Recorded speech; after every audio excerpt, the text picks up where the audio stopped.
swear the chicks is thicker. Reppin' for the team, that's the bench of Houston Sippers. She don't want your liquor, she don't want your chipper. She poppin' for a legend, that's a real massa flipper. This is for la raza, this is for la raza. I'm in my trap, casa whipping up the damn massa.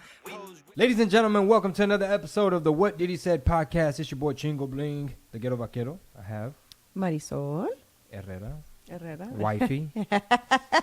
We have producer Rob in the building. What's up, everyone? And before we get into today's special guest, just a quick couple announcements, man. We have here our first quarter tour dates, and this is the first time I'm going to announce them anywhere. So this is like Exclusive. hella heads up. We have Salt Lake City, January 30th. We may even go to Sundance around that time. Mm-hmm. Shout outs to SLC. Then we hit Nashville, Tennessee for some hot chicken, February 5th. Por favor, believe it. Then we go down to Huntsville, Alabama.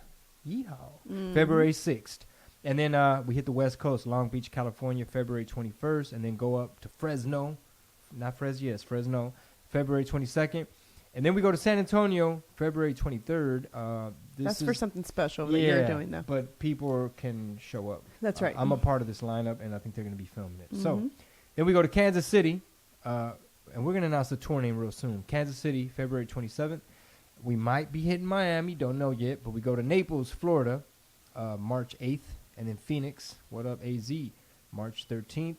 Atlanta, March 26th. And, we're going to go hard. We're going to go hard promoting these first quarter dates. But you guys are the first ones. Shout out to everybody. Subscribe to the email blast and the YouTubes and all of that. And they'll actually have dibs to the link to buy tickets first if you're in the city versus the public. So we're not announcing this to the public until December 30th. So, guys. You heard it here first. Don't sleep. You get first dibs. So, you want to get into today's guest? So today we have Christie Williamson. And I actually have known Christie since I was about maybe 6 years old. She's my aunt's best friend since the 6th grade, right, Christie? Wow. It's about, So since the 6th grade. And so she's basically like a second aunt to me. I've known her that long. So 26 years. Yeah, for a very long time. So I wanted to invite her on. She's a big advocate on mental health. And so I noticed what she's been doing on social media, really trying to push and inform and educate people about mental health. And she firsthand is experiencing it with her son, who is now how old, Christy? 22. So he's 22. And so, she's just really big on it. She's got this big campaign going on. Do you mind handing me her T-shirt real quick just so I can show it? Sorry. Yeah. So she's doing this big campaign with Perfectly Imperfect, Happy. And then it's hashtag End the Stigma. So, it's really her trying to educate others and not making you feel like, oh, my child has, any type of mental health. You should, hide them, be embarrassed. It's something that people don't really like to talk about. And I felt that it was important to have her on because I feel that in our culture, we really don't talk about it. It's kind of more like, no, está chiflado, or like, Ahorita no, se le pasa. ahorita se le pasa. It's not really talked about. Yeah. So I feel that our audience, I'm not saying everyone that listens to us is only Latino, but I just felt like this is something that should be touched on. So I guess maybe kind of tell us how you got started into really trying to push it out there, or what made you want to kind of like start your Instagram to really like inform people about it? I guess I really thought, what would happen to Charlie if something happened to me? How would people treat him? Just going to get a cup of coffee. Is somebody going to treat him different? Is somebody going to, whisper behind his back? Sure. Or, and then it would embarrass him. Yeah. And that's really what happens is that, people, pick at other people, and then they get embarrassed, and then they won't leave their house, and, and then it escalate to other things. So I was like, okay, I'm not going to hide this. I'm not going to hide my son in the house. I'm not going to be embarrassed about it. When we take him to church, I take him everywhere. And I don't expect people to be like, overly kind, but I do expect the same customer service or the same kindness or the Sure. same just what, just being fair as they would to somebody without it. Right. And it is noticeable when you see him. You notice the somberness. You notice that his head's down, his eyes are down. So it is noticeable, So I did take him somewhere one time, and I did notice that someone was they were whispering or staring or something. And, of course, they didn't say anything. I do have that mama bear look. So that's when it really hit me.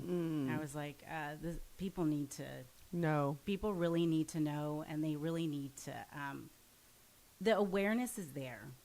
Everyone's aware. Everybody is aware of mental health. Everybody is aware that there is a crisis. 1 in 5 people.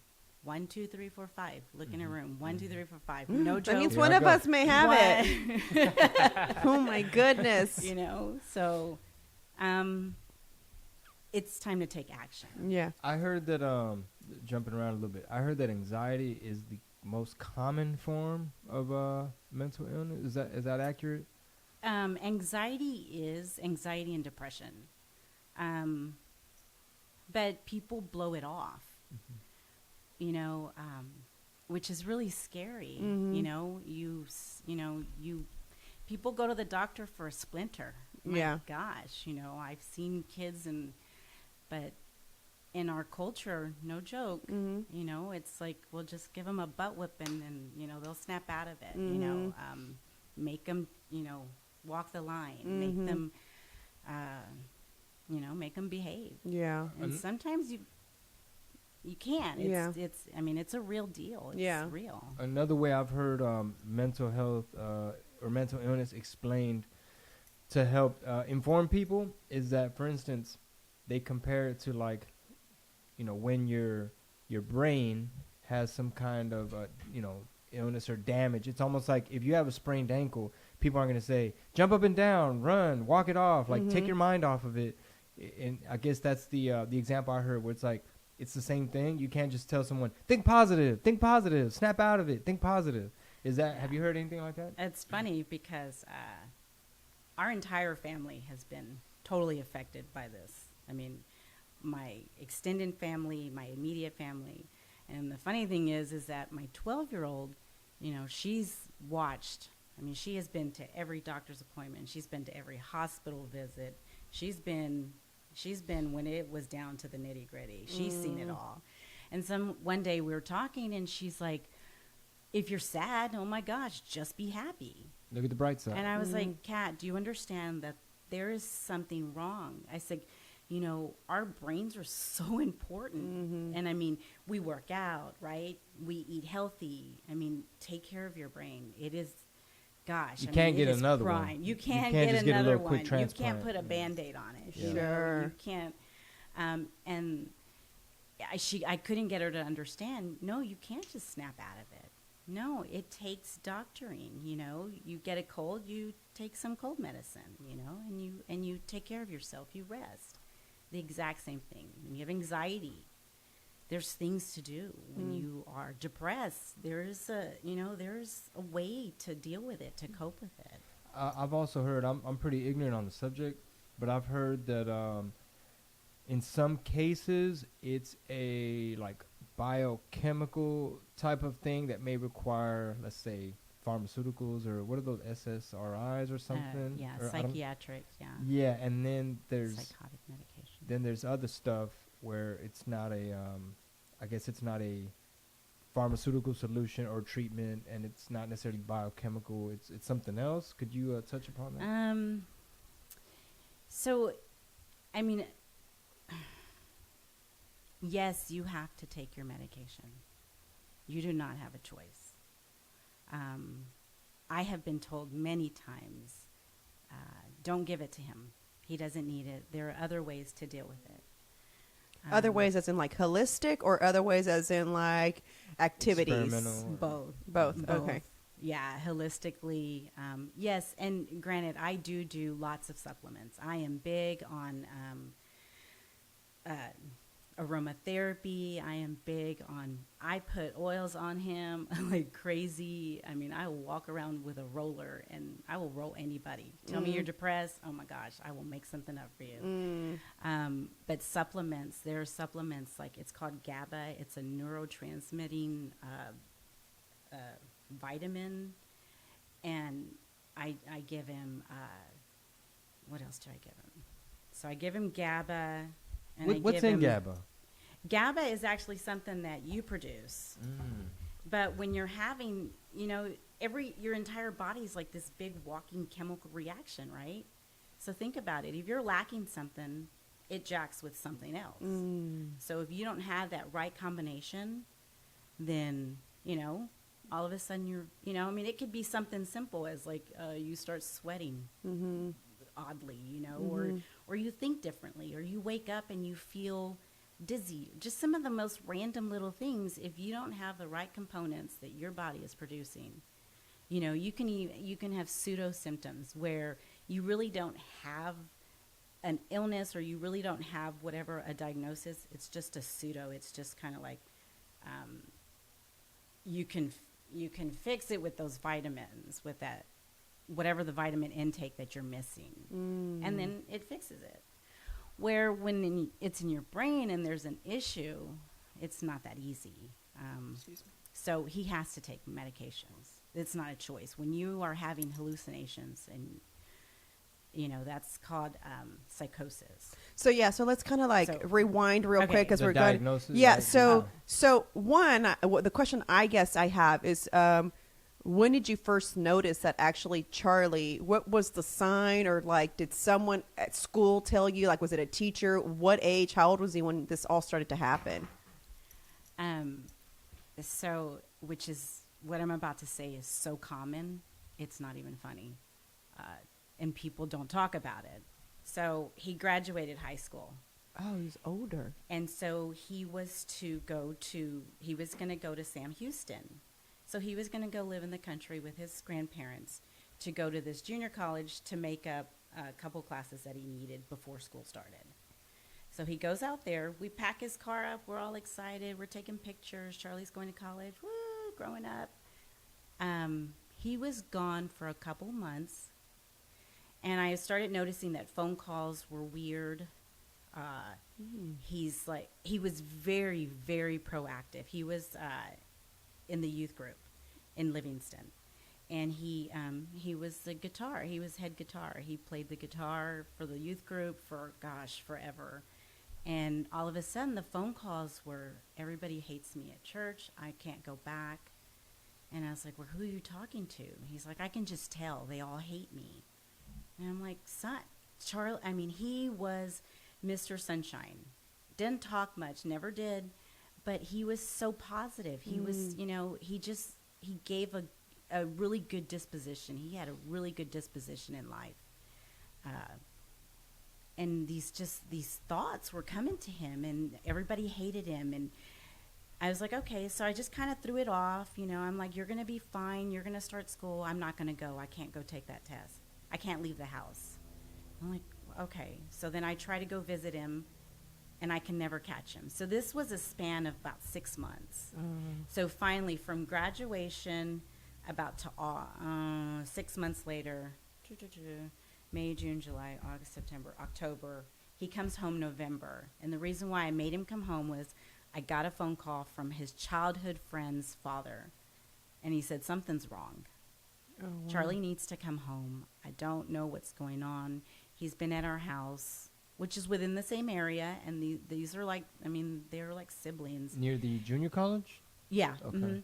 And he was apparently downstairs. They have like a basement kind of thing. He's like, he's always sitting in the dark. I don't know what's going on. He comes home, and out of nowhere, so this is 6 months later, out of nowhere, he comes out of his room. My husband and I are sitting on the couch watching TV.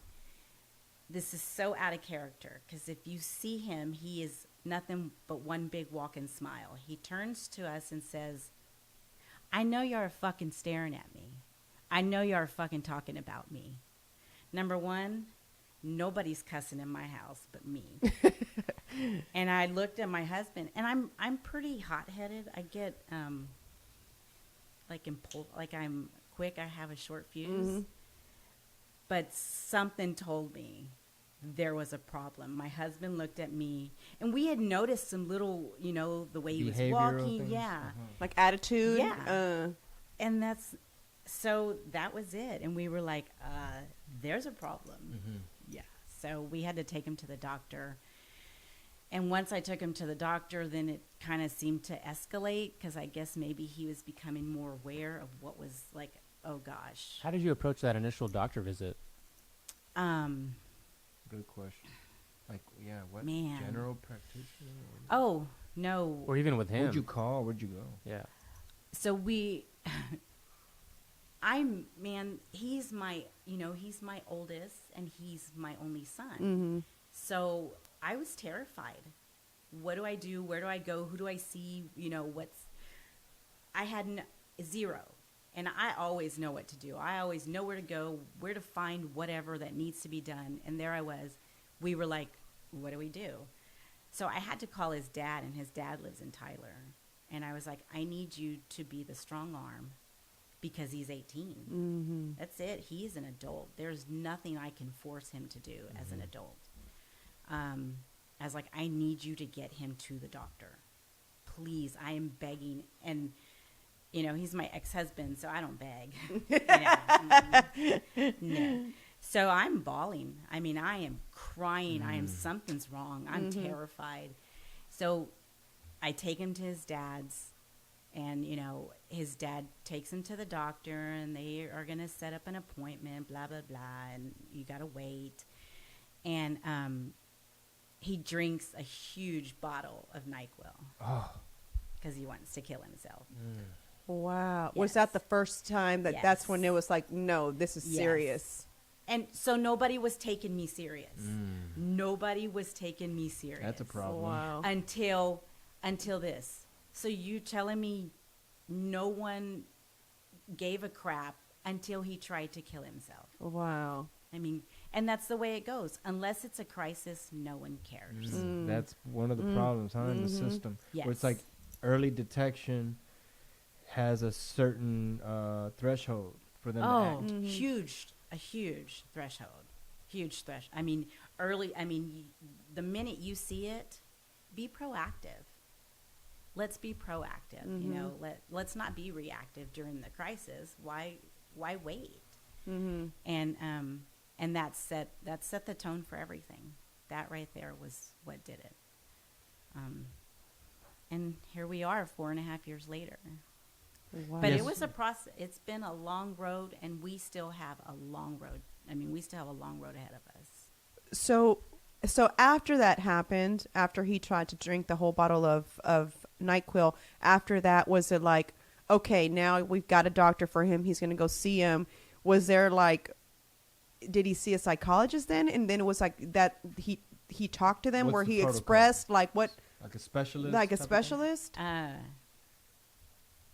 So you have to be really strong in a situation like this, because, like I said, mental health is not at the top of everybody's list. So he's always been an introvert. He's never been a follower. He's been a leader. He's done his own thing. That is the way he's always been. And all of a sudden, that introvert completely withdrew. Not one word. He literally did not speak anymore. I mean, we never heard his voice. Like verbally, nothing. I could not get a word out of this. So everything just started to escalate. And all the facility that my ex-husband was taking him to, they were doing the one-on-one therapy. I mean, come on, he doesn't talk. So what are you going to get out of what? I mean, what was the point? What was the accomplishment? It didn't make any sense to me. But I'm going with emotions. I'm going with what everybody's telling me to do. They had him on all kinds of medications, and then we realized he wasn't taking the medicine.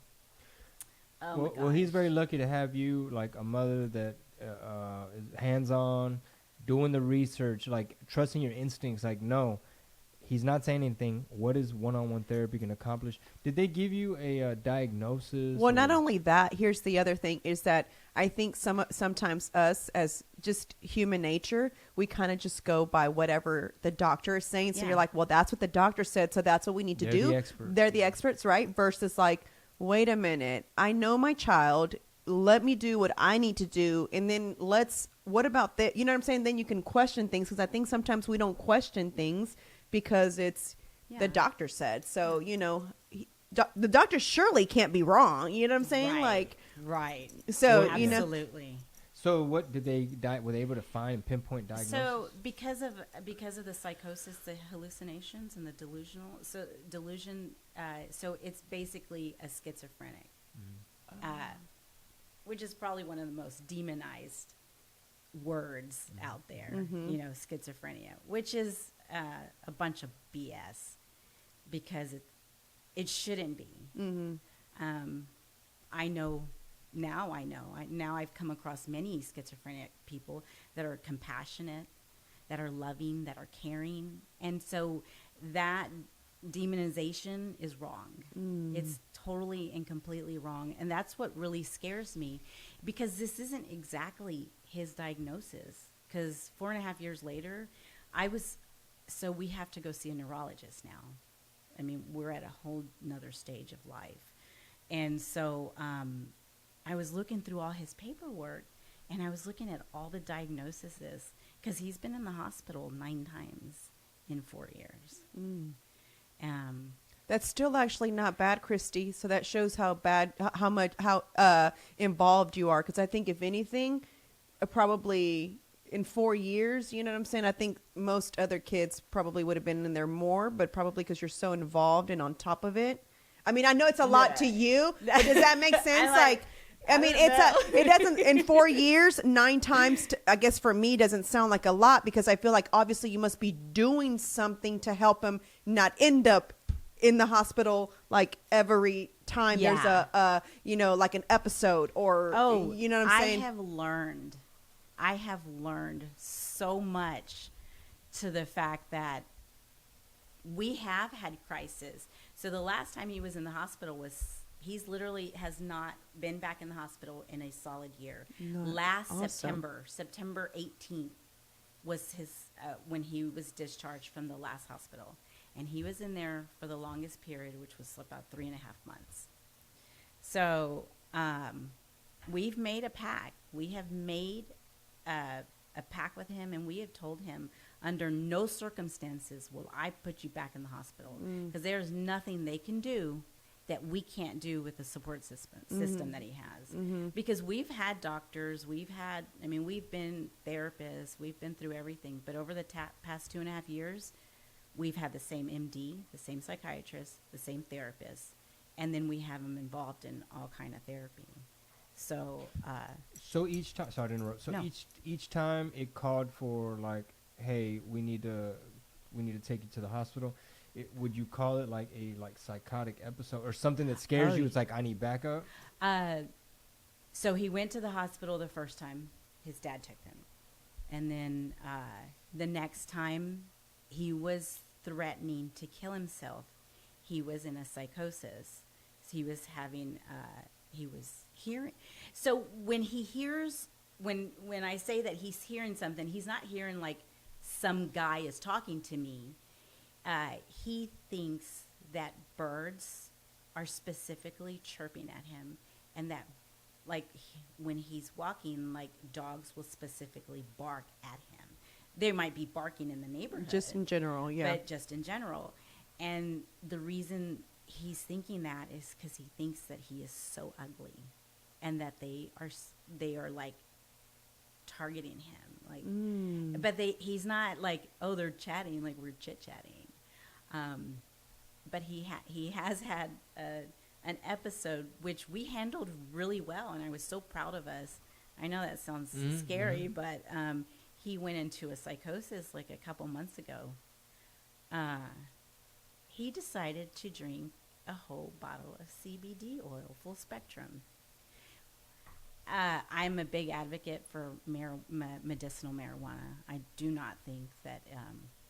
I think anything in life, in gluttony, is is bad. Anything you do, a lot. What of happens? Is bad What happens for if you drink a whole bunch of CBD? So he went into psychosis, which marijuana is not good for someone with schizophrenia because it can put you into a paranoid state, and then you start hallucinating. I have video to prove to him that, and I do it so he is accountable. Look, this is what happened, and this is why you cannot. I'm sorry, you're 22 years old. You cannot smoke pot. You cannot drink. You can't have CBD oil. Because I was using the CBD oil. I was just going to say, because yeah. And I was using just the minute amount because it's only allowed, that THC is only allowed that point whatever, which is not psychoactive. Exactly. Yeah. And so we left, and I come back, and all of a sudden he's walking back and forth. He's like, "What's up, Mom?" It's like, someone that never talks. And he's like, "I want to show you this video. I have something to show you. This song is the shit. No, seriously, come at me, bro. Look, what?" Like, he's having this full-blown conversation. I was like, what is wrong? Like, you want to go to the hospital? We'll go right now. And he finally admitted what he did. So my husband was like, which is his bonus dad. It's not his real dad. But my husband was like, just let it ride. Just let it ride. He'll be fine. He's like, I'm going to go take a walk. And I'm like, you're not leaving this freaking house. It's not happening. My husband's like, let him take the walk. He's fine. He's learning to cope. Let it ride. So he goes for his walk. He comes down. He's finally coming down. He gets in the shower. And I walk in his room, and he's crying. Oh, my gosh.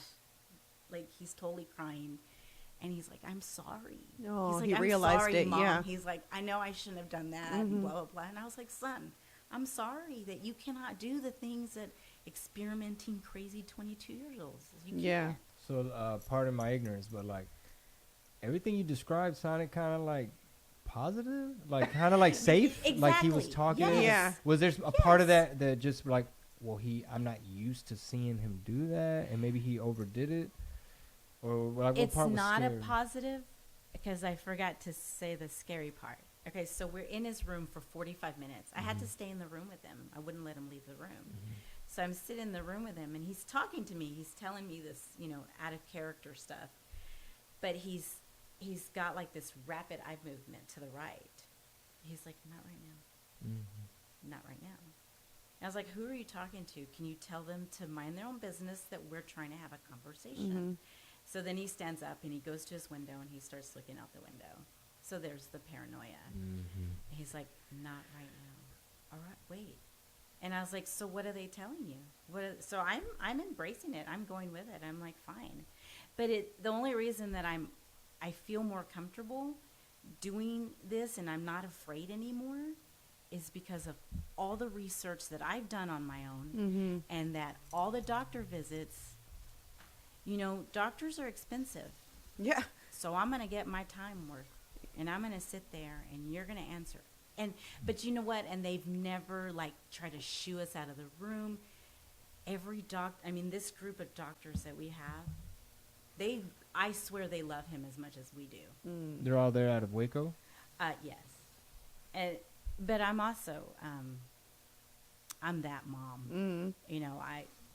I want it. He deserves it. His quality of life is just as valuable as anybody else's. So I'm kind of pushy. I have a quick question for you. So I know this is like, really? But on TLC, they had, on the channel TLC, they had an episode about the first little girl that was actually diagnosed with schizophrenia. She was only I want to say 8 years old. She was super little. She's the first case that they've ever found her being that little with schizophrenia. And it was to the point to where the mom and dad couldn't live together anymore. So because the mom had a baby, right?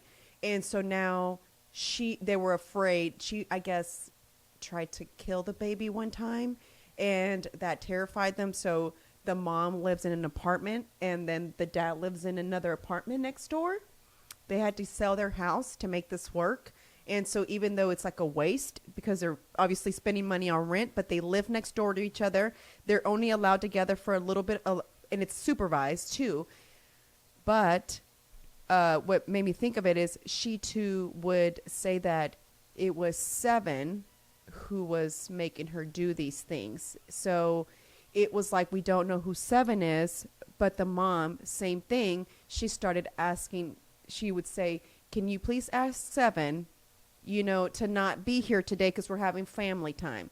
She's like, he's not going to leave, Mom. And it was videotaped and everything. I mean, it was on there, and it was like crazy, like to see like how strong like our brain is, to the fact to where she was literally describing to the T what 7 looked like.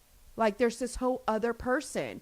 And so it went into like how much stress it has caused on their family, like their love life. It's like, it's so hard, finding a babysitter so that they can do anything as a couple. It's kind of like they have to find a babysitter, and it's expensive. For the baby. And then they have to find a nurse for the older daughter with schizophrenia.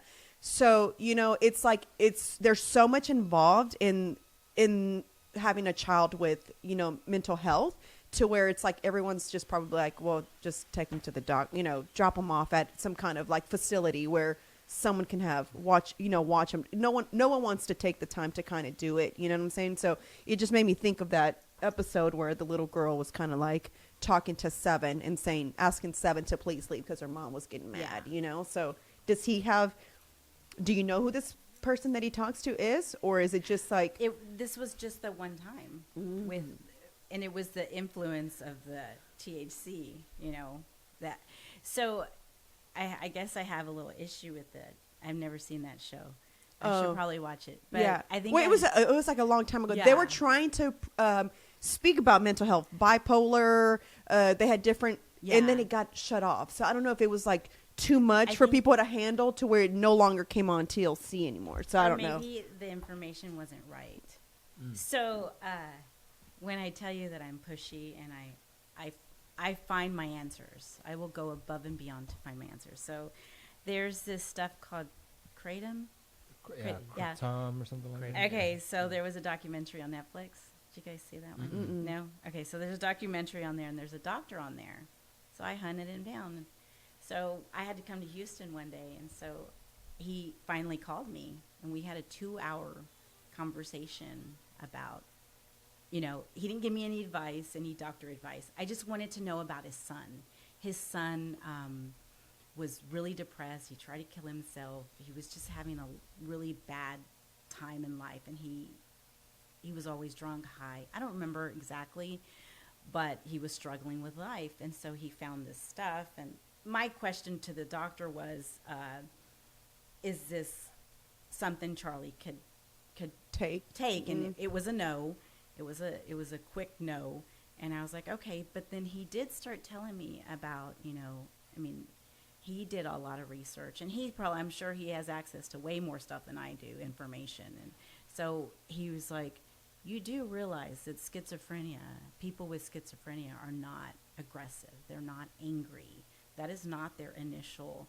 And if you look at, it's called a DSM, and it tells you all the, this is like a book that doctors use. And it tells you all the diagnoses. And they redo it every so many years. Because they come up with new ones, new diagnoses,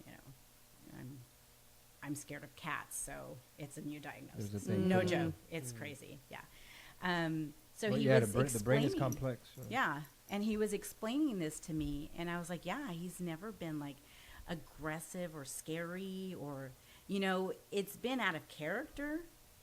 But, and then when I told him about the pot, he was like, yeah, the pot thing is a no-go for him. And, so the whole TLC episode, the whole wanting to kill a baby, that sounds like a sociopath, which is a social disorder. And so it's like aggression, you're scared of people, and so like like that's where the sociopath comes from. It's a disorder. And depending on who produced the show, or for instance, what happens is it makes the stigma worse. When you sensationalize and you edit things for entertainment purposes. I mean, I don't doubt that this little girl like maybe really tried that. They wouldn't lie about a kid saying. Well, that. she said she was playing with her thing was she put a pillow over his face, and her thing is we're playing peekaboo. Maybe they were. I don't know. Well, my point is there's a lot of responsibility that comes with how you edit and produce something, which ultimately is for a network to sell advertising. Yeah, of course. So the reason it's probably no longer on air is probably not because of the social responsibility, is because they're like, we can't sell as many ads with this. How else can we get Palmolive? Yeah. So one of my questions was, have you noticed any things that may be like triggers, like whether it's stress or certain dietary things that's like, oh, wait a minute, I have a theory. And you try to pinpoint a connection. Yeah. So just recently, he's developed, he's always had some sort of OCD with this, but he's all of a sudden developed the hand washing and brushing his teeth. Really, really bad. I mean, to the point, like, his hands are raw. I hide all the soap because his favorite is the dish soap. Dish soap has a degreaser in it, so it literally is eating his. So we hide everything, and he's brushing his teeth like crazy. And one day we're driving down the road, and he's like, your breath smells. I was like, really? I just ate potato chips, and I don't brush my teeth 50 times a day. He's like, yeah, my mouth really hurts. So occasionally he will say one sentence, and my day is like, yay. It's a good day. Yeah, it is a good day for him to express himself. And so his grandfather passed away in November. And so I think that triggered the intensity because he was already doing them, but now it's to the point where it is really, really bad. So then not only that, we found mold under his bedroom floor, so we are having to completely redo his floor, so we had to push him out of his bedroom. And so he could. And that threw off his routine? Or? Well, that's his comfort zone. Yeah. Yeah. And then the noise. And then the guys in the house. And so, we have our own little company. And I was like, you guys get it. I want you in and out. I want that room. And I was like, I was just as nervous, and my husband was really on them about, and they know Charlie. So they were working so hard to get him back in his bedroom. And yesterday they finally moved him back in. And I asked, my dad's watching it. My dad is a major, huge help. I mean, we couldn't do anything. We wouldn't have a life if it wasn't. My dad is super close to him, and my dad knows the routine. He knows what to watch for. But I asked my dad yesterday, because we were coming here, and I was like, is everything okay? He's like, yeah, he's sound asleep. He sleeps too much. He sleeps a lot. So, and I think it... Is that part of depression? So we had the I thought we had the hallucinations under control, but he just recently admitted that he's having them again, and that he is having thoughts of suicide. But he speaks in his own little way, and you can tell his mannerism. You can tell what he's saying by the way he stands, sits. He does these little thumbs up. His therapist is that the shut up thumbs up? Is that I'm not telling you? Is that the you're an asshole, leave me alone? She can read him and sometimes I give Mighty Soul thumbs up. Yeah. No, like, which one is that? It's a thing in our house now. I got it. It's a thing in our house, the whole thumbs up thing. I'm like, really? But his therapist said that he, in so many words, is like he's having the thoughts, but he doesn't want to act on them. So that's a positive. I know that sounds scary as heck. He's not identifying with the thought. I don't know if that's... I don't know because I know that I've seen some personal documentaries that people have posted. I've been watching one, and she's been posting since 2008. And so of course, I stay up all hours of the night, and I'm watching her. I'm watching these videos, and she's learned to cope with them and not say anything because she doesn't want to be put back in the hospital. But it's not good because it could, something bad could happen. It could, you know, all of a sudden you have a hallucination, or you have a bad thought, and say you're home by yourself and something scares the crap out of you, and, you know, I don't know. I could ramble on for like ever. Well, yeah, it makes sense. You know, and a couple other questions. Like on some of the medicines, have you noticed any like side effects where it's like, we gotta take the good with the bad?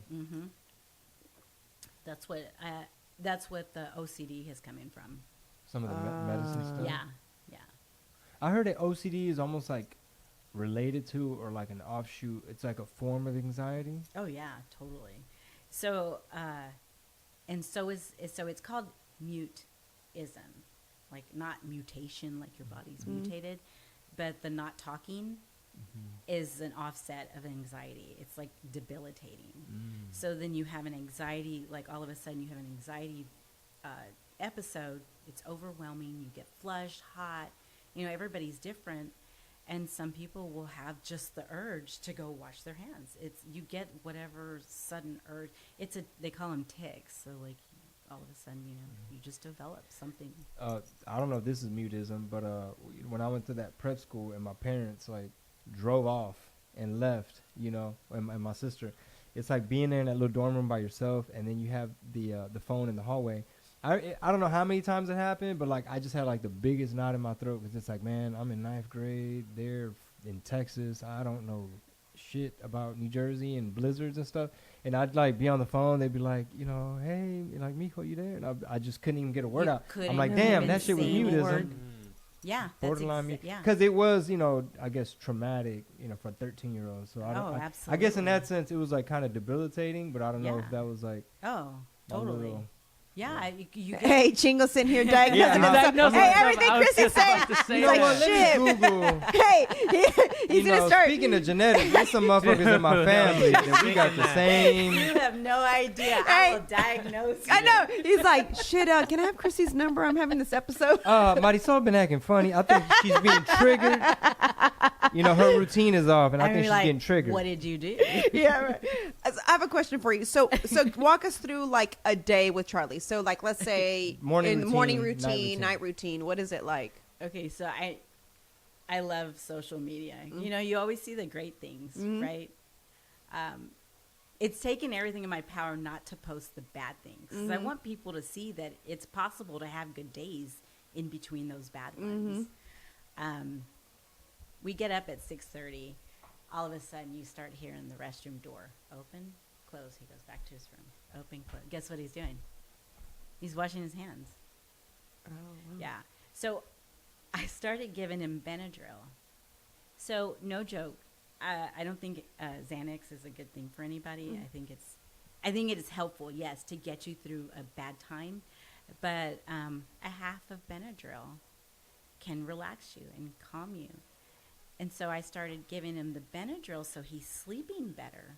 But it's like right at 6:30, I'm laying in bed, and all of a sudden you hear his door open, shut, restroom, shut, and he starts washing his hands. And I'm like, gosh. And I get aggravated, and I don't know what my aggravation is. It's not at him.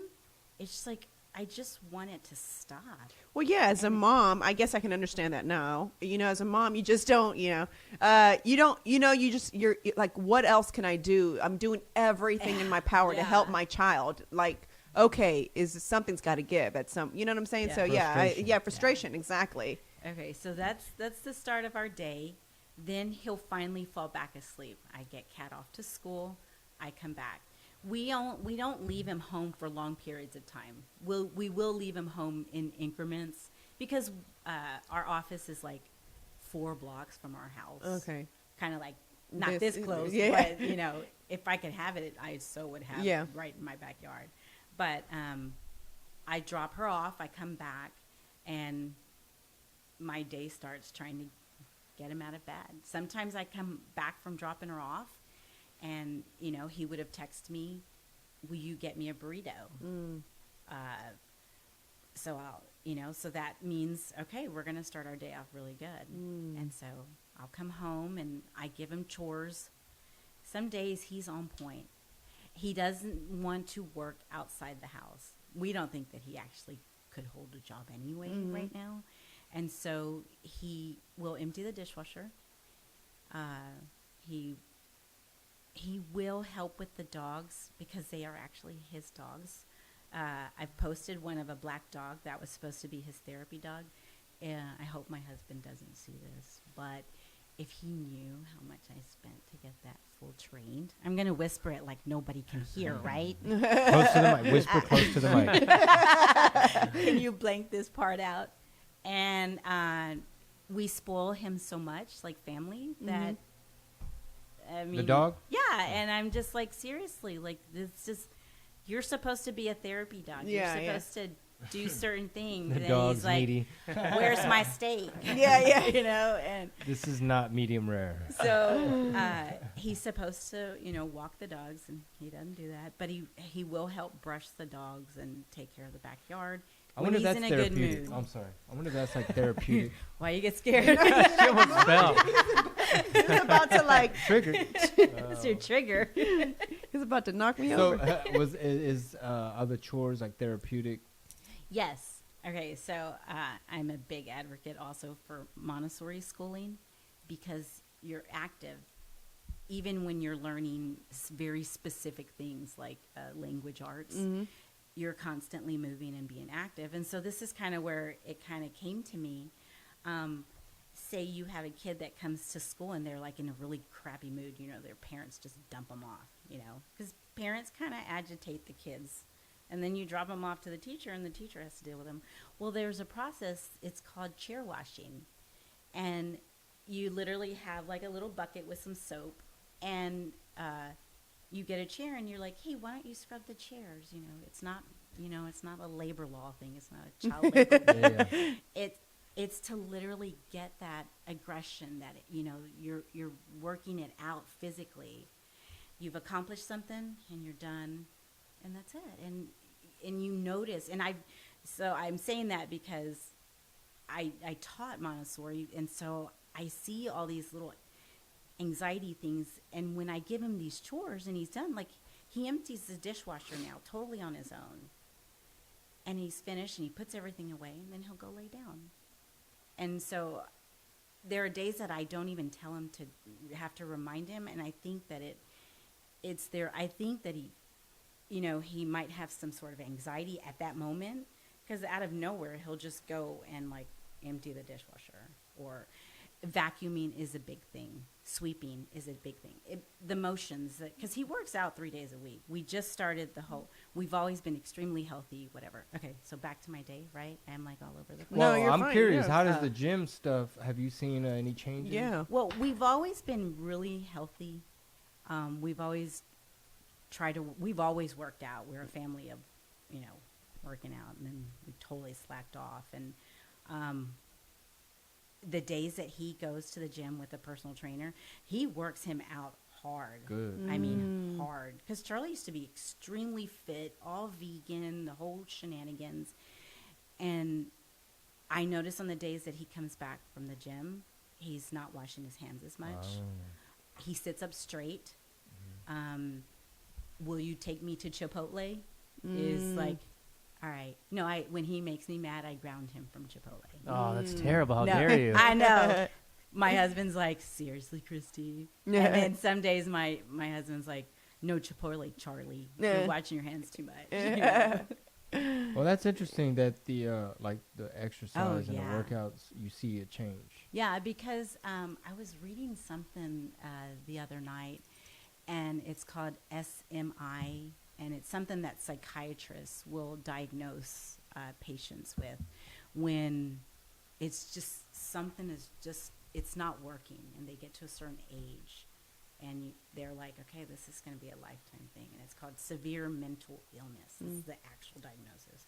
Well, a lot of smoking comes with it, obesity, high cholesterol, high blood pressure, What do you mean? When someone's diagnosed with that. it yeah. tends to correlate with like cigarettes? Yeah. Well, yeah, you know, a lot of smoking. I don't know if you like noticed. Chain smoking. I don't know if you've ever noticed someone, you know, that's all strung out or stressed out and they're just like smoking. He started smoking when he was at that first hospital. Yeah. Probably the other. Yeah, they're all smoking. They're all smoking. And before he went, we made him go to the hospital. He was like fit as a fiddle. And all of a sudden he started gaining weight. He didn't want to work out anymore. And so I started getting a little worried that he was going to start doing that again. And so then that's when the whole personal trainer thing came up. But he hasn't, that whole Juul thing, I know it's a cool thing, right? Oh, the little vape thing. Yeah. He's like, can I get one of those? I'm like, no. What's wrong with you? Yeah. It's not cool. I mean, that's all we need is something extra to take him to the doctor for us. Yeah, like, yeah. No. Yeah. So that's your morning routine. And then what's it like at night? Because I see that you also like take him like, is that like horse therapy? We try. Okay, so throughout the day, it's a constant get out of bed. I'm constantly finding things for him to do, like through the whole day. I don't know if I'm sure I get on everybody's nerves. My husband's like, seriously, give him a break, leave him alone. You know, I just don't want him in his room laying down. Yeah. He doesn't watch TV. Occasionally he will look at social media. I will catch him on social media, but he's not really active. Does he play video games? No. Oh. No, he says that's not good for his brain, and he didn't want it. Yeah. No, he won't read anything. We're just at a point where it's just kind of like, I really do think that he's depressed because some of the medication will make you even more depressed or give you depression or add suicidal thoughts. You ever seen those commercials? Oh, yeah. That's all they are. Yeah. It's like a commercial for side effects. Your ears are bleeding. Yeah. Out of your butt. How many, is he on a variety, like a mixture? Has it been hard to find that mix? Yes. And I think that's where we're at with the problem with this new issue with the new thoughts. And see, I don't even know how long he's actually been having the hallucinations because I think that he was learning to try and deal with them on his own, so I wouldn't take him to the hospital. But until I had that conversation with him, then he was honest. And then he was honest with Courtney, which is his therapist. And Courtney has been the main, she has been the one to stick with us. Our MD just recently, I got a letter in the mail saying she was leaving the clinic. And I was like, oh, so what am I supposed to do? I'm like, I called the administrator of the hospital. And I was like, this letter doesn't tell me anything other than she's gone. And I was like, I didn't even hear from her. I was like, she has been like a major, she's like one of our arms and legs in this entire thing. We can't live without her. She didn't make more money doing Botox, so she went and, I was like, you got to be kidding me. Wow. Yeah, I was so mad. My husband's like, look, it's a stressful industry and, and I'm sure doing that is more lighthearted and easier on her, brain. And it's good money. What was her specialty? What was the MD? Like, what was her? So you have to have you have to have a support group. You have to have a psychiatrist. You have to have a therapist. You have to have an MD because his thyroid is all jacked up. And apparently when we tested him for all kinds of stuff when he was 18, when all this started, 18 and a half, his thyroid was super bad. And that's what they actually thought it was his thyroid. Because if your thyroid's all jacked up, you have pseudo symptoms of all kinds of different things. Depression, you gain a lot of weight, and just all kinds of stuff will just get you all out of whack. I keep getting off topic. No. What, well, I mean, I think honestly, so yeah, much it's information. yeah, for sure. And then that's the thing, like, because I had asked you questions before, like I wanted to know what it was like for Charlie, like when he wakes up in the morning, and then what it was like, what is it like for him when he goes to bed? Is it like, are you laying in bed thinking like, is he gonna do something while he's asleep? While Oh, I'm asleep, no. like, you know what I'm saying? Like, is he going to Maybe not something. anything bad, not anything like is he gonna have an episode while Yeah. I'm asleep and I don't know? You know, like drinking the whole bottle of, you know, are those like Yeah. fears that you have? I used to. I think we all in our house we all used to. Okay, and no joke. Now we joke about it, and we make jokes and we pick here and there, and you know. I mean, I guess you have to deal with it some kind At of way, some right? You have to point, make, yeah. you have to make like, you know, I would Light of be. it. I would Yeah. even be embarrassed to tell you some of our jokes. It's like, but we say them amongst each other, They're and we're inside sitting there jokes. Yeah, laughing, inside joke, you yeah. know, and we're like, "That's sick." Yeah. And he But- participate like is he able to talk about like, well, I've got this thing. I don't think. I'm sorry, I didn't mean to. No. I interrupt mean, you. like for instance, I mean, I know you say that some days he's not as talkative, but like, has he gotten to the point where he's like, my XYZ whatever's acting up, or hell, I'm doing the thing again, or like, how does he see? does he it? tell you like, Mom, I've been washing my hands a lot? Or I'm having a or, good day, I'm- or no. When I say that he talks to me, it's like 2 words, like or 4 words. Can we go to Chipotle? Can we go get cocoa? Or some. I seriously. So I think that I think success comes with maturity. I think success with mental illness comes with your own education, educating yourself on your diagnosis and acceptance, which comes with maturity. I don't think that he has accepted it, and I know that people in our family still don't accept it, or people in his father's side of the family still don't accept it. So how do you approach self-care? I wanted to ask that. Like, speaking about keeping it light, how do you approach self-care? Unwinding, decompressing, Me? resetting? Yeah. Yeah, sometimes I'm concerned, am I the patient or the caregiver? I'm sure. No joke. I'm always on edge. My husband says I officially have a short fuse. And I do, and I hate it. So what would you tell people that are in your situation? Like I having used to do yoga. Like, I taught You yoga. taught it, yeah. And I was a huge advocate for self-care and peace and love and happiness. Namaste.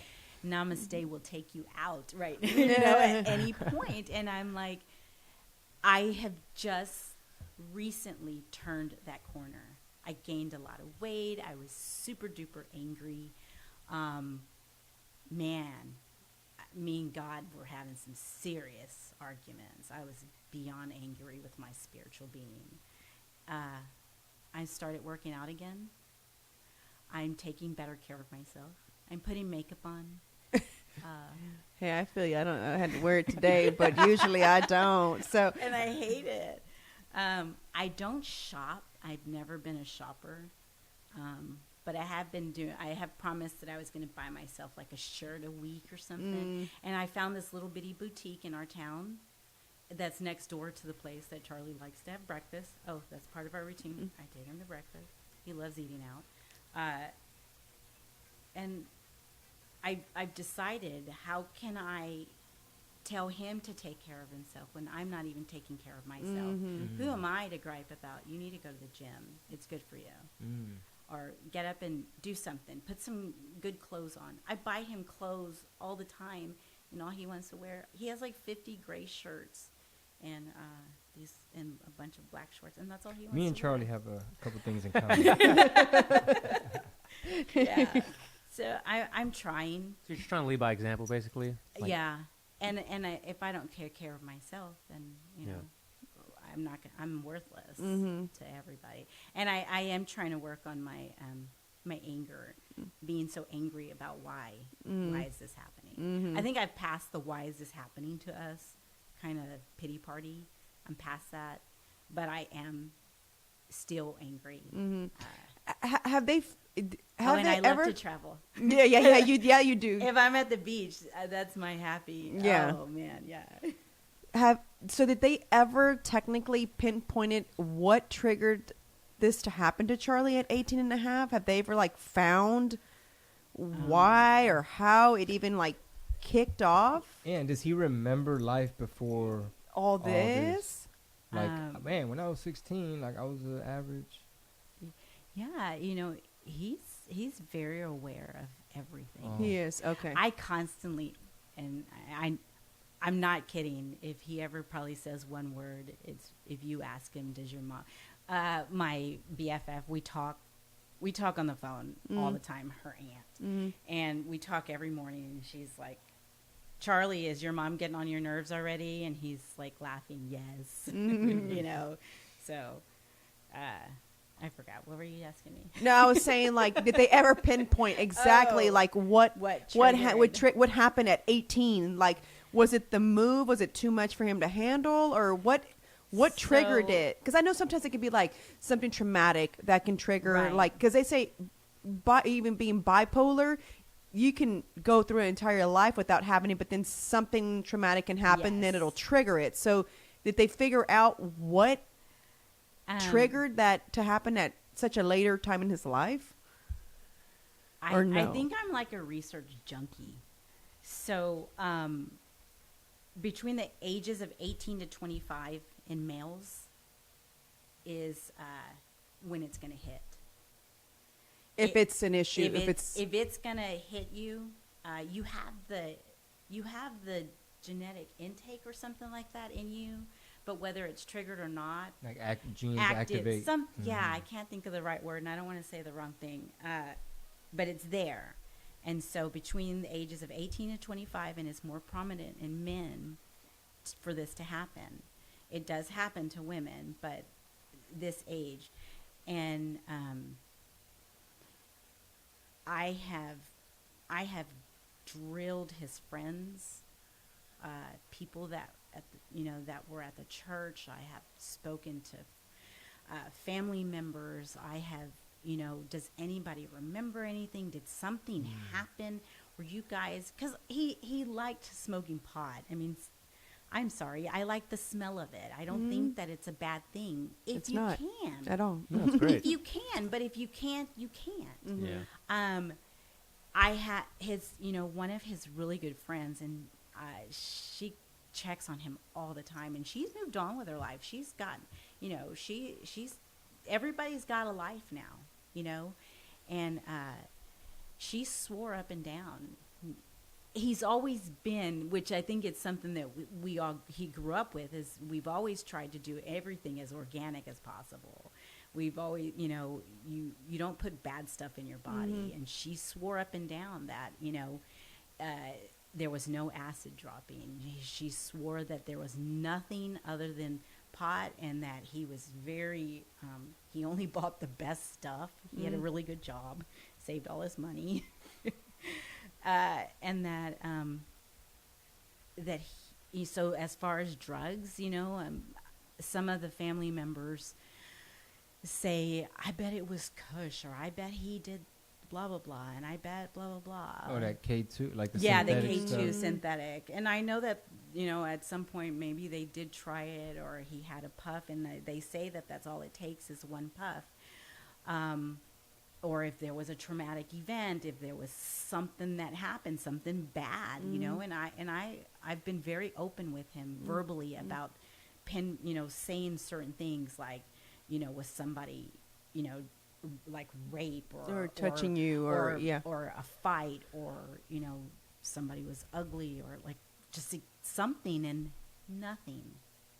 But I have spent hours tracking our families, my side of the family and his dad's side of the family, and it's there on my side of the family, and it's there on his side of the family. So that's something that could be genetic? Oh, absolutely. Oh, yeah, totally. It is total, yes. And I don't care what anybody says, but yes. So one episode, we took him to the doctor. We were at the ER. So we're at the ER, and this really nice, I mean, gosh, I wish I remembered who he was. He comes in, and he said, I bet you he was just the life. He was full of life, and I bet he loved living his life and being, with his friends. And he's like, and now this. And he said, all it takes is just like turning on the light switch or turning off the light switch, that easy. And just the fact of him leaving to go to college. Yeah. And I have a family member that the exact situation. And they did the same thing. They couldn't figure out why or what happened or whatever. But the exact same timeline also. Graduating high school, the stress of graduating high school. Now I have to go to college. Now what am I going to do with my life? You know, and the scary thing is that men are the least likely to ask for help. And I mean, you know, of course I love my feminine life, you know, I'm a woman, but I think men have a lot on their shoulders. I mean, look at the suicide rate for veterans, you know, a lot of them are just men, 23 a day, you know, even active duty men, you know, but the weight is so crazy, you know, for you guys. I'm giving you guys a, you know, you know.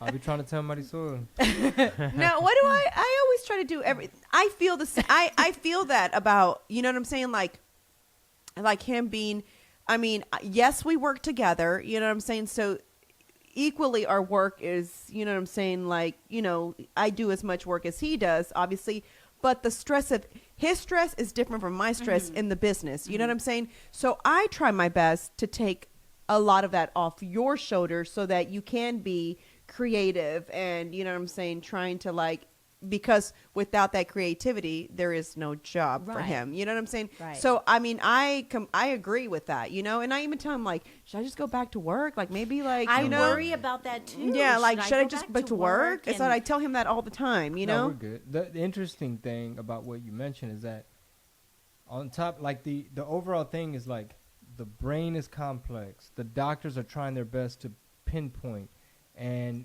there's so many variables and factors that what could be a stressor, what could be a trigger, could it be a dietary thing, could it be this, could it be a genetic combination, and then the fact that, like you said, I think you said it affects males more. Yeah, it hits you guys 18 to 25. It's more prominent for men. And then the fact that I guess maybe it's a society thing that we tend to not ask for help as much, so it compounds it. So it's almost like not only are you more susceptible, I guess, genetically. Now I'm embarrassed. And there's a stigma. Oh yeah, like and you macho, don't ask for like help.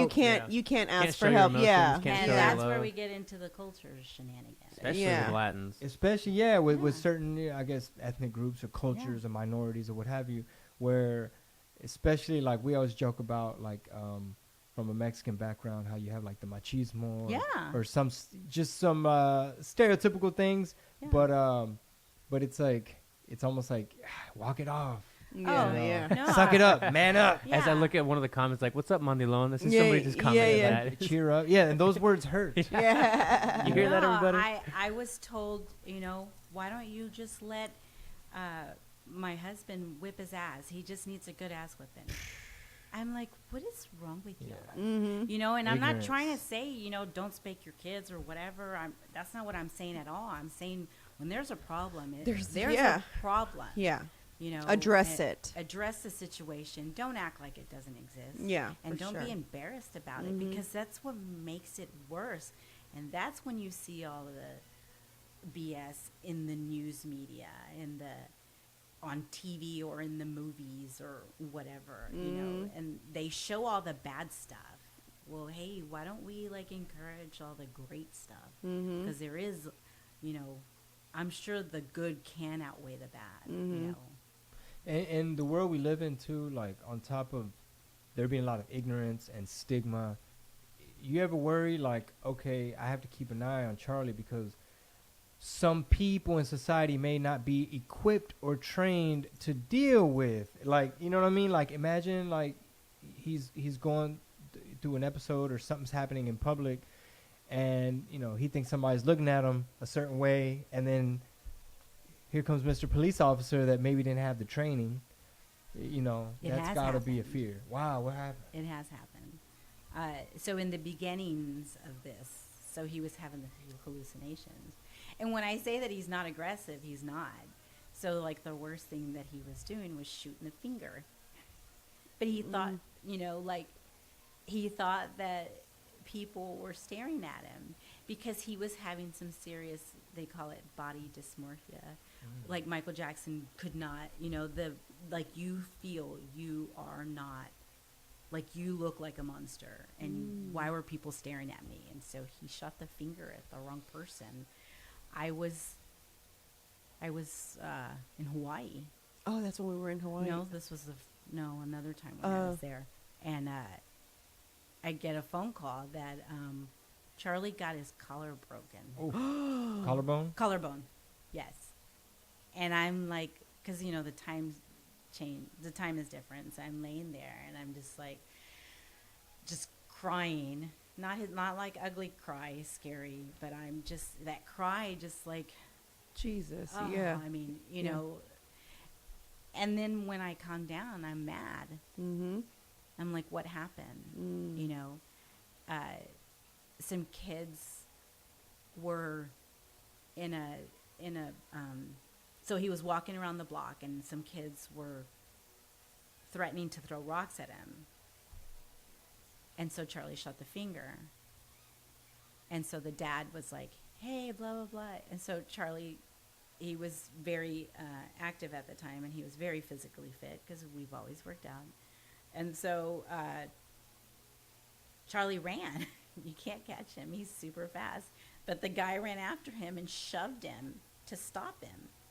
And Charlie turns around, and he's like, I'm a minor. You're going to go to jail. So he doesn't talk. And so he's in a psychosis. He's like literally, and so the guy shoved him so hard that he broke his collarbone. I'm livid. When the fear went away, I felt sorry for my son, and then I was beyond angry. But I was told that the guy apologized. He went home. The kids said they were being yucky, and he literally drove to his dad's house, to Charlie's dad's house, and went and knocked on the door and apologized and was really sympathetic. And he's like, I'm sorry, I didn't know, I saw this kid walking around, and see, I mean, but still Charlie said that he did the peace sign. But see, I really don't know. Just like when it originally started, he's saying that everybody hated him, and I was mad, and I was like, why are people being ugly to you? That's your home away from home. So then I'm kind of like, was he hearing or seeing things, or does he even know? Does he even in reality? And so, I mean, there's so many different episodes that I can tell you about that. It's just. It's nuts. I don't know. And that's just it. You just don't know. As part of your research, I wonder if you've stumbled across this, but this dude that we listen to, Tim Ferriss, he's an author and podcaster. He used to invest in startup companies in Silicon Valley, like Twitter, Uber, and all that.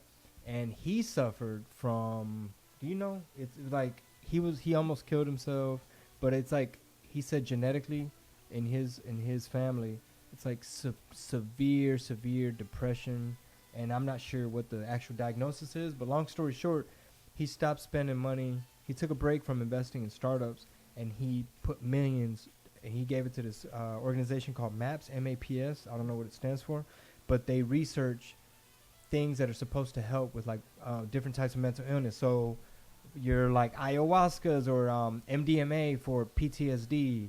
Are you familiar with any of that? It's like the multidisciplinary, like psychedelic association or whatever. Yeah, so like shrooms for depression. No.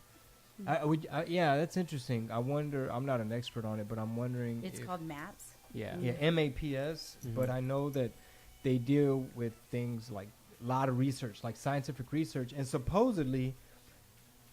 He recommended a trailer. It's called Trips of Compassion, and the trailer, it's a video on Vimeo. I think you can rent it for $5, but the trailer's free. And they show actual footage of in a controlled setting where they have like people that are like ex-soldiers or people that went through something really traumatic, and they're suffering from PTSD. where they sit there and have like a controlled trip where it'll be a measured dose Oh, yes. of like MDMA or stuff, and you might see the person crying, but they come out of it feeling like better. Yes. I did read something about that. Oh my gosh. Yeah, and I was like, that's too scary for me. I guess maybe that's why I didn't dig into it. But I did read something similar. I don't remember that guy's name, so it might not. Yeah, have been the I'm same curious. thing. I'm gonna do my own research Yeah. because I just want to know, like, okay, what are some things? Because I've been hearing a lot of stuff about like shrooms, how they've legalized it in Colorado, and what some people do is they like microdose. It'll be like a few little drops, kind of like CBD, and it's supposed to be almost like a nootropic mainly too, where it's almost like, man, you're just focused. You're just like, does something to your brain. I'm trying to think. They used to give something to patients that were in a psychotic mode. I mean, it's an illegal drug now. Well, I can't even think of what it is. So MAPS is a multidisciplinary association for psychedelic studies, and they just had their like yearly conference in Austin this year. And a buddy of mine, the one who was at the show, he was a volunteer. Oh, He wow. went. I bet that was a Buddy. cool conference. I bet that would have been a badass conference. We to should go. probably have his buddy on Yeah. to follow up with like some of the stuff we talked about. It's Their like- next 2020 event is going to be the psychedelic integration and psychotherapy. It's a retreat in New York, and then they have a couple of other 2020 dates already open. They show different films about different psychedelics in the world of clinic studies and And I'm sure it's experimental, and Yeah. it Yeah. might be like different. What is it like? You can't just take the blanket approach and just like right. take one of these. Yeah, take 5 grams of that.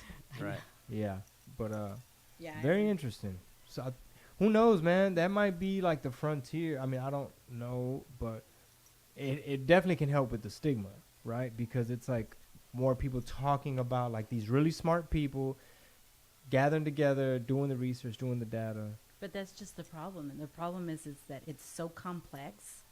The liability is so huge. And it's so crazy expensive that you don't see much about it. I mean, you can, you look at all these awareness groups out there for certain diseases and, because it's easily pinpointed. You can go have an X-ray or a CT scan or something, and you have this something. So A label, basically, like Right. something to diagnose. Yeah. Yeah, a diagnosis. Psychiatrists don't even take insurance anymore. It's so complex. Yeah. Really? Oh yeah. If it's I mean, blocking it's their so face. hard to find.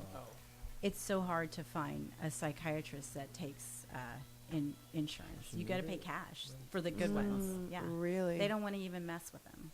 Mm-mm. The therapies that we do, it's all cash. So it's so complex. This whole brain, your brain, is so important, but How do his sisters handle it? Like, how does Victoria handle it? How does Kat handle it? Being that she's 12, I think Victoria's probably a little bit more mature to where it's like, this is my brother. She defends him versus I'm just looking at it from, because we have an 11-year-old, kind of how it is, you're embarrassed easily by things or, just little things, it's a different world for them right now. How is that for your girls with Charlie? Are they more like? they're very, very accepting. So with mental illness, one of the things is you're extremely untidy sometimes, so he just refuses to cut his hair sometimes, and he refuses to brush it. And some days it's just like, oh my gosh, just brush your hair. And no one cares but me. No one even notices it but me. Catherine is just, everybody's on board. Victoria was supposed to go to Texas Tech, and when all this happened, she's not going to go anywhere. She's going to stay right near him. She's extremely protective over him. She comes over every night. They go to dinner. Some days, not every night. I mean, she comes over every night, but some days they go, or she'll take him to get his hot cocoa. Does he talk to her? When we say talking, like, you know, you and I are having Hang a out. conversation, that doesn't exist in our world. When he will talk to her, like he'll say, you know, will you take me to dichotomy? But sometimes it's so hard for him, and this is this is really common. So it's something with your dopamine, and it messes with your speech. So he will either whisper it, or he'll change his voice to like this really high pitch, like, "Please take me," or something like that. And we're like, seriously, stop, you know. And the only reason we say like, don't do that or something, it's just so that he's aware of what he's doing. Yeah. I want him to be aware of everything that happens, because, you know, that's the other thing. Don't act like it's not happening, because it is, and it's okay. It's totally okay. Just, you know, I don't know. And then how is Kat with him? Kat is, she loves her brother. She knows who's going to order her Chick-fil-A when I won't. Yeah, he will favor her. Next thing you know, she's sitting in her room with Chick-fil-A, and I'm like, really? Where did you get that? Charlie got it for me.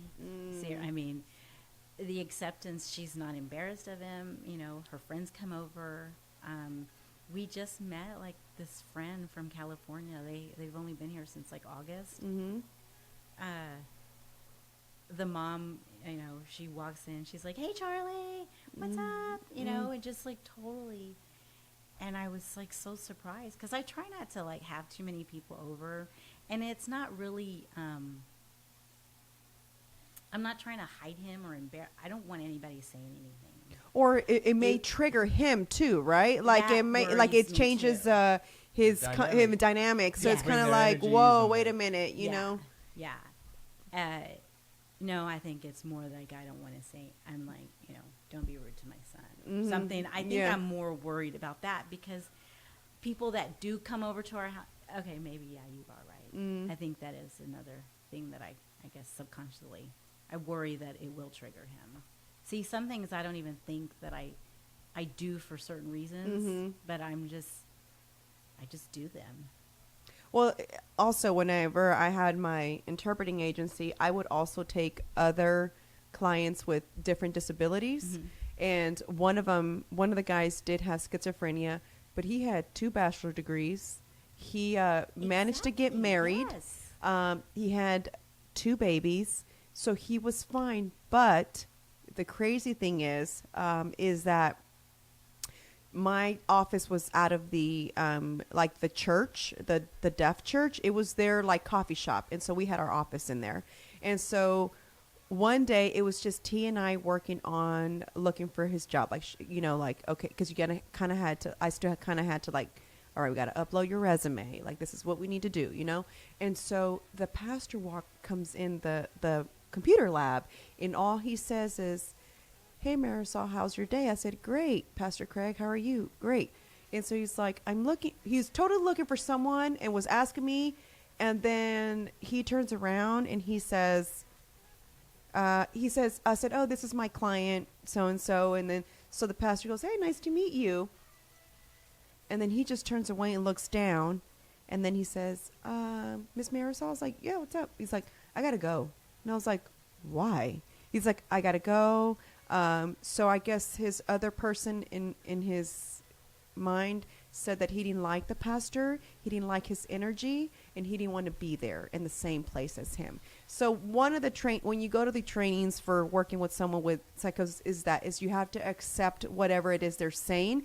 You don't argue it. It's more like, okay, that's fine. So tomorrow, what day works best for you for us to meet again? And so then it was like, let's meet again this day. And then he asked, "Will he be here?" And I said, all my response was, "If you don't want him to be here, we can meet at the other computer lab if that makes you feel better." And he said, "Yes, I'd really like that."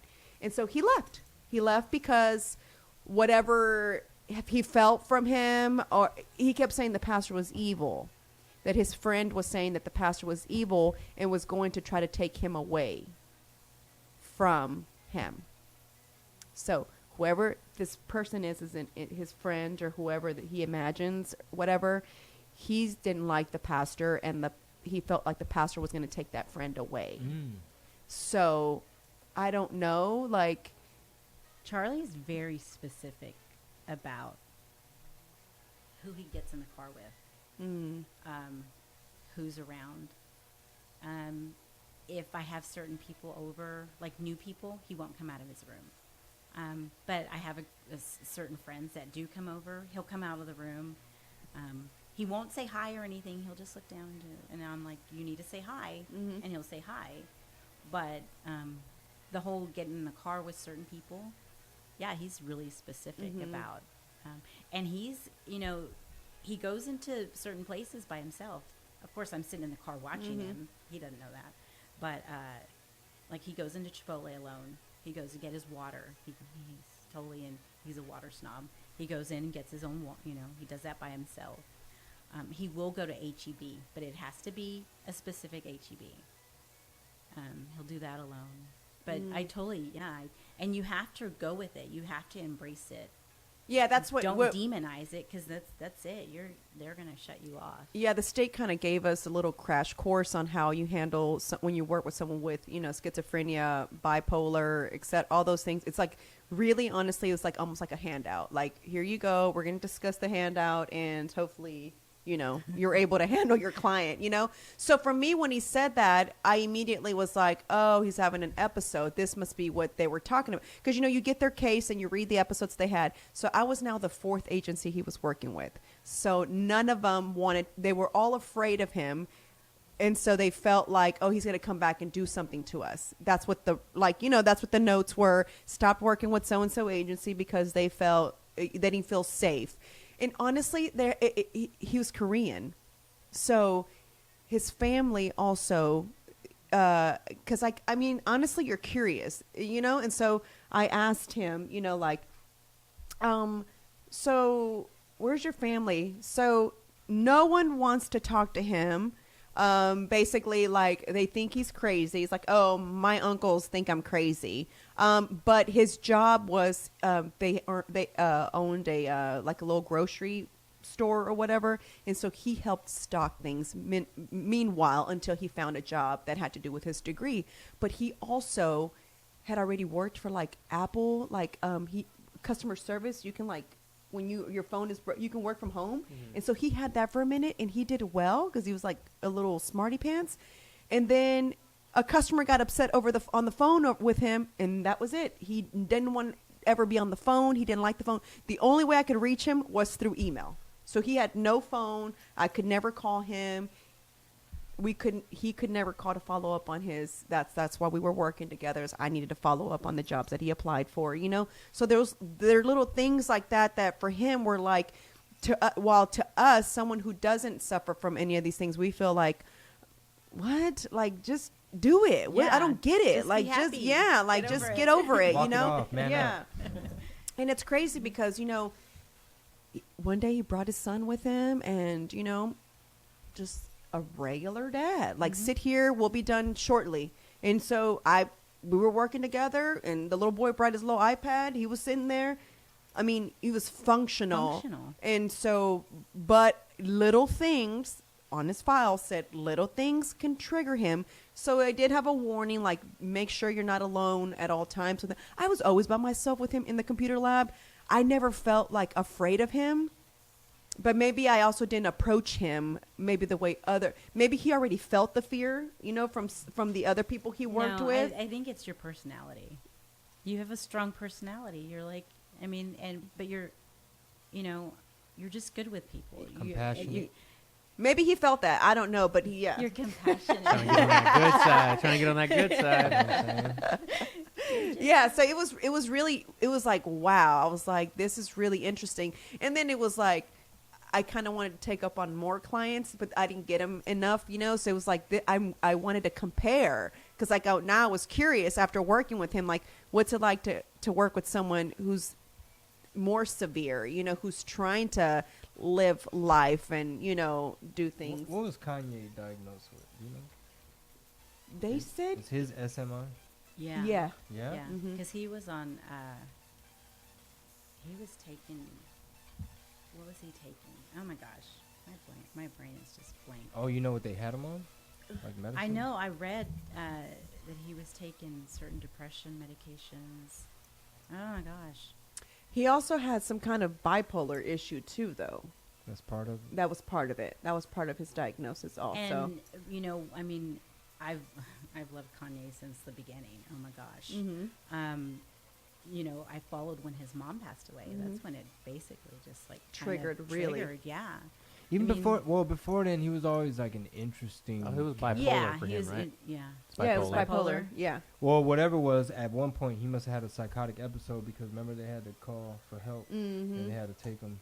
Mm-hmm. So when I read my research, when I do research, I make sure that I'm not reading like some Fake news? silly blogs or something or Satirical something. stuff? Yeah. Yeah. I do go to scholarly written Like Articles, published articles. medical I mean, published, I'm yeah. reading like 50 pages worth of stuff, taking notes. I mean, I've learned. I've even gone back to school to. Yeah, so them giving you that pamphlet. Mm-hmm. Yeah, that's what I said. It was like it was. the one pager. Yeah, it was Good literally a little like booklet this thin, and it was like, here you go. Here's a rush course on how you Yeah. handle it, and I was just like, okay, Oh, they don't I even didn't give know. you that. You know, here we were like, what do we do? Mm-hmm. You know, here's a hotline you can call. But But nothing. And so everything, which is scary for families. Mhm. So it's better to distance yourself, and you know. And he didn't have any family, Mm. but he did it. mm-hmm. You know, and he met somebody. Mhm. And he's Who are you functional. talking The cr- my kind. your okay. client, you I was know, like, and I thought so- Kanye or something. Well, he did find someone that could handle the, Yeah. handle his issues or whatever.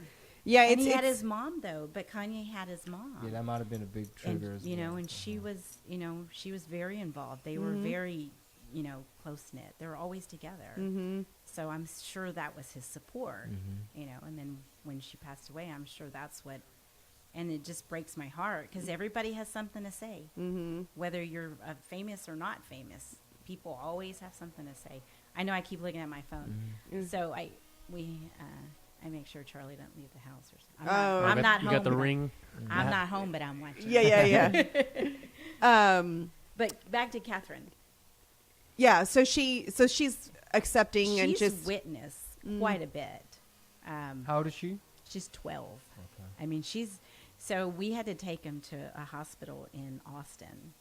And when I say he has episodes, he's not like throwing stuff and going bat crazy and threatening to kill people. which If is what anything, most people think. That's what happens. Most people think that's what episodes are like, Mhm. which they're not. You know, I'm like, he hasn't spoken. He's not eating. You know, he's crying, and so that terrifies me because to me, those are signs like I'm gonna do something. You know, I'm gonna Mhm. kill myself. See, I don't even want to verbalize that. Mm-hmm. But so we go to this hospital in Austin, and I homeschooled her, so Mm-hmm. you know she goes everywhere with me. Mhm. You know, and so Which I'm we're- going to have you on again for homeschooling on my episode. Yeah, right. Hey, she's So got do- some serious education, Yeah. serious on hands education. So we're there at the hospital, right? And a guy brings in his sister, and I know he's the brother because he said it, and I'm nosy, and so I've become extremely observant, which I was never. I didn't care. This was me. I didn't care anybody around me, nothing. But now I'm like extremely observant, and so she's really calm. He leaves her there with her bag, and he leaves. And I'm sitting with Charlie and Catherine, and the nurse is talking to Charlie, and I'm watching her, and she's really calm in there. And next thing you know, they take her in the back, and all of a sudden you hear screaming and kicking and cussing and just. Mhm. I have like a million alarms or things. You're that I right. need to- yeah, and so I tell Kat gets scared, and I said, look, there's nothing to be afraid of. If anybody comes near you, I said, I don't care what's wrong with them. You start swinging, Mhm. and you don't stop. Mhm. I said, you run, you scream. I said, if you kick, whatever. I said, do not be afraid of anybody. Mhm. And so I go to the back, and I have to leave her up front because she's 12. Mhm. She's 10, and you can't go in the back. You went to the back with Charlie and the nurse. Yeah, they made me go back because they couldn't get him to sign the waiver to be admitted, but he was anyway, so I go in the back, and she's screaming, and I walk in the back, and she looks at me, and she's like, hey, and I'm like, hey. I have become like, I don't have any fear anymore. It's really strange. And I look at her, and I'm thinking to myself, okay, if she's going to act like a fool, then I have to defend myself, and I sure will. Mm-hmm. And so I go back there with Charlie, and she starts saying, she's super quiet as I'm walking by. This lady? She stopped the screaming. She stopped all that kicking and screaming the minute I walked in the door. And she does the hey, and I walk in the back, and she goes, why the fuck y'all let that bitch come back here? Where's my family? And she's screaming. And so I have to leave. And I'm thinking to myself, oh my gosh, I am not in the mood for this. If she acts a fool, I mean, where's her family? Why are they not like, because yes, there is something wrong, but you still have a sense of responsibility, and you're going to have to own it. And so, so I'm thinking Catherine's hearing all this out there, and I'm like, oh my gosh, I got to get back out there. And so I start walking out, and she stops. She's like, have a good day. And I'm like, okay. And I go back out, and we're sitting there, and then all of a sudden, all the orderlies come out. They start locking the doors, locking the windows. They lock the sliding doors. She got out. She's running around somewhere. Oh, no. And Kat's like scared, and she's like, what would we do? I said, she ain't going to do nothing. She's acting a fool with them, not with us. I This said, ain't our "You beef, could- baby. This ain't our beef. If she comes over, I'm going to be like, you need to sit down and behave. That's what I'm going to do. So, yeah, so she's been through a lot. So she's really accepting with him. Is that the right word? And so I don't know. I just think that's really important that you don't hide it. Yeah. And should she have been witness to everything? I don't know. I think it would make her stronger and more well-rounded, if compassionate, anything. Yeah. have empathy. For sure. Something we all lack nowadays is empathy for others because of the social media thing. Mm-hmm. Yeah. I don't know. Mm-hmm. Yeah. Anyway. Yeah. I feel Well, like it's her brother, and Yeah. she's getting firsthand understanding of, his situation, And then, like, what's his bonus dad like with him? Is he like, is he more like on his side? Does he feel, or is he more like, gosh, Christie, just back off already? Like, or does he not get it? Like, does he feel it should be more like, calm Different down, approach? like a different Like approach? hands off? Like, yeah, hands off, not so hands on. In the beginning, he, men handle things differently. Because than- how old than was women. Charlie whenever you married David? Charlie was 10 when we got together. Okay, so So he he's had been him in his since he was 10. And then how was that for you to explain that to someone you're kind of... Oh, it hadn't happened It yet. hadn't I'm sorry. happened. I'm sorry. It didn't happen until Yeah, he was it 18. hadn't Yeah, I'm happened. sorry. So So- he met him. Yeah, he's invested in his life. He's an invested part of his life when it happened. And I really think that this is, so I read a research paper, a scholarly research paper on parents and it really, I mean, dissected how moms handle it and how dads handle it. It's nuts. I'll mail it to you. I'll send it to you. And, I'll give you my gotta show the read clip it. notes. Yeah. And so David, he shut down because I think as men you feel a sense of responsibility, and why didn't I protect him? Why didn't I? And I think it's. I don't know. I don't know, because it's so emotional for me as a woman. I think him shutting down, and being upset and why did this happen? I can't pinpoint the word, but I know it's different. I know he reacted completely different. He didn't want to see him that way. So, but now that where we are now, he's all in. I mean, it was really tough in the beginning. Hard. Yeah, and I imagine even as in your marriage, because now it's like, Yeah. it's causing, Oh my gosh. because you're having to dedicate so much of your time and, making sure he's okay. And it's like, Yeah. I'm assuming, I don't know. man, what about me? Yeah, like he was coming secondary, versus. He's the man of the house, and men want to be the men of the house, and they want to be first, and it's true. Don't deny it. They want to come first. Yep. And it was tough. It was tough. There was some very, very marriage issues. Like, it was hard. It was very sad. It was extremely sad and hard because, when you love someone and you're supposed to be with that someone, you know through thick and thin. But man, when it gets bad, it was just so sad. But now we're at a point where he's all on board. I mean, he's always been on board, but he's not afraid anymore. He was so scared to don't say anything. He didn't want to be the trigger. Or, he didn't want to be responsible for any episode. He didn't want him to be without. So he's working harder and working more, and now we've kind of now we're at everything's leveled to an extent. And he's always on Charlie's side. Oh my gosh. Yeah. I'm a pain in everybody's butt. Yeah. Give him a break, leave him alone, blah, blah, blah. And you don't have to, but elaborate. But as far as his dad, is his dad involved somewhat, or is it more like you handle it, Christie, just update me? Okay, we'll see. On that note, on that note, simultaneous sip. Crickets. Yeah.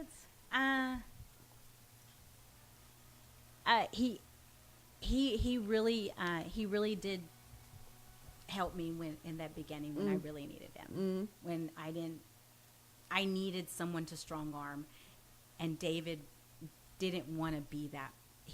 David was so crushed, I can't explain it, but he didn't want to be the one that Charlie remembers forced him in the hospital, Yeah. And he, so him being the biological dad, it felt more natural maybe.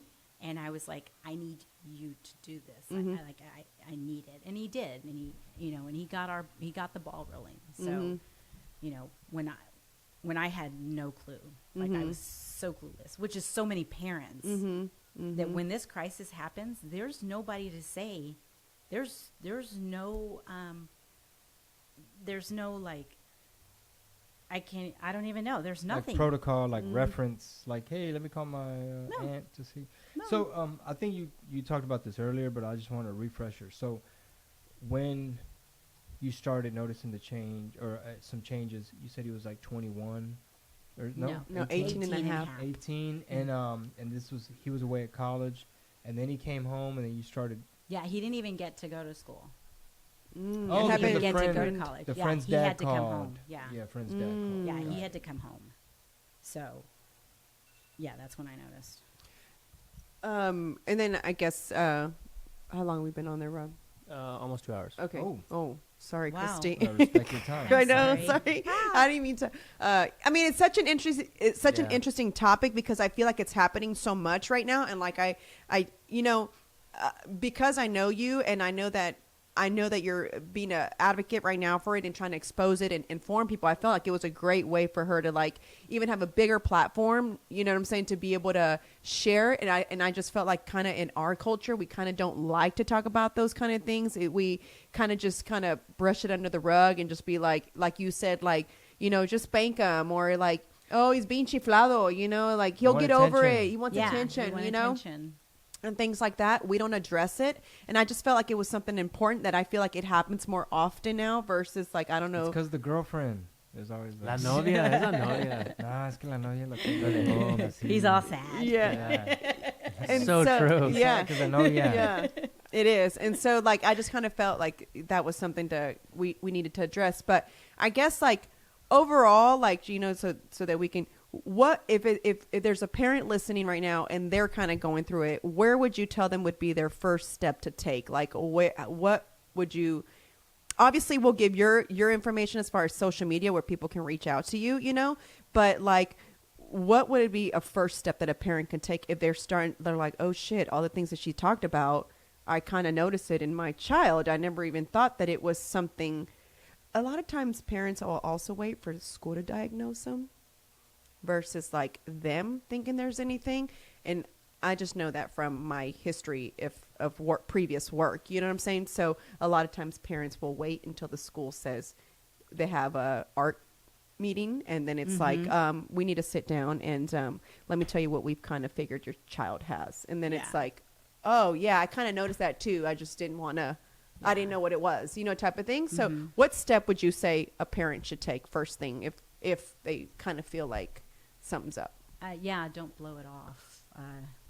Don't act like it doesn't exist. Do not be embarrassed. And take them to the doctor and write down absolutely everything, and do not leave until you get your questions answered. I mean, you get them help. They can't help themselves during a crisis. Should it be like a general practitioner? Take them to an MD, and do not leave until you, I mean, yes, I said that she took off to get Botox, right? To do Botox to sell or whatever, but she saved our lives. Not only did she save my marriage, she saved my son's life. She saved our families, you know, our daughters. I mean, because this could have been really tragic. And it does get tragic for some people. So, I mean, I'm more than positive. When we finally found her, because we went through a bunch of different doctors. And she's a psychiatrist? She's an MD. Just a regular general practitioner? Just like a general practitioner? Yep. Oh. Wow. He had come out of one of the hospitals, and I was like, they were like, he needs to follow up with his regular doctor for the thyroid thing. And when we went, this was our first time meeting with her, and I swear we were in there for maybe 2.5 hours.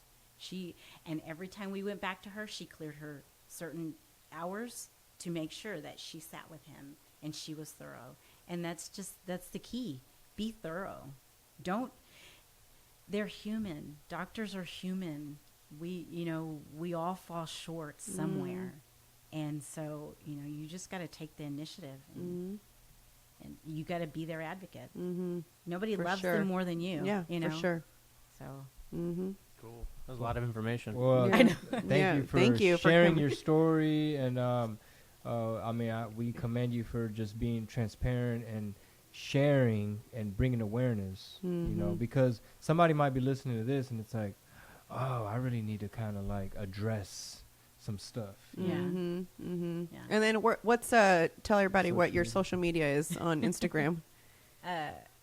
Overreacting_mom. Yeah. At overreacting_mom. Yeah.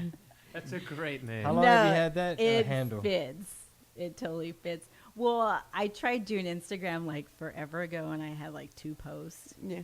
And then out of nowhere, I woke up one day and I was like, I have a friend that works at an athletics place, and so she can get me shirts like super cheap. And I was like, and then our company does business with the printing company.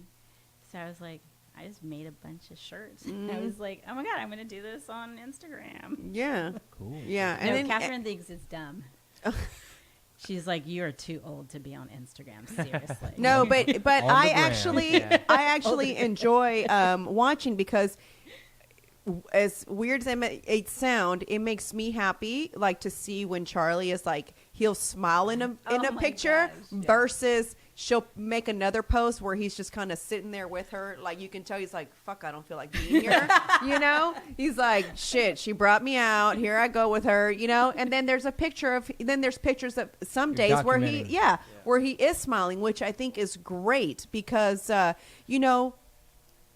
hopefully he's able to one day cope with it and look back and be like, Jesus Christ, I went through some shit. That was a roller. Exactly. So, you know what I'm saying? Like, I feel it's great that you posted. I feel it's also great that you like bring it to people's like, attention of like, hey, some days he's sitting there like not wanting to smile at me. But then there's days where look at him. He's working out. He was pushing he was working out with his trainer. He was pushing what is that? Sled? The sled. And so, you know what I'm saying? You can tell that he's working out. He's enjoying it. You know what I'm saying? And so like, that's also another thing. You've got to find also the right trainer for, someone like that to be This able to guy cope with, is- help him and like, come on, motivate him and push him. And Man, and he doesn't take any less from Charlie that he knows that he pushes him, and Charlie's like, only 8 more, and he's like, okay, how about 11?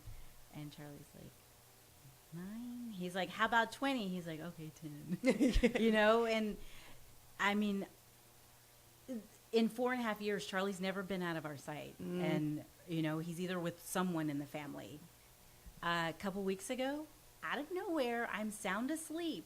It's Saturday morning, and he's in my room with the phone in my face, like, and I'm like, what? I'm like, oh my gosh. The trainer invited him the trainer and his wife took him to a bodybuilding competition. oh, that's so cool. I was just like, oh my gosh. And then my husband's like, well, how long is it going to be? Where's it at? And I'm like, oh my gosh, where's it at? And like, but they didn't even think twice. Like, and he knows everything. I was very clear about everything, and they were back. He was gone for he was gone from 8 a.m. till noon. Had a good time. Yes. He was exhausted. He came back and just slept the rest of the day. So I left him alone that day. So, That's pretty cool. yeah. Yeah.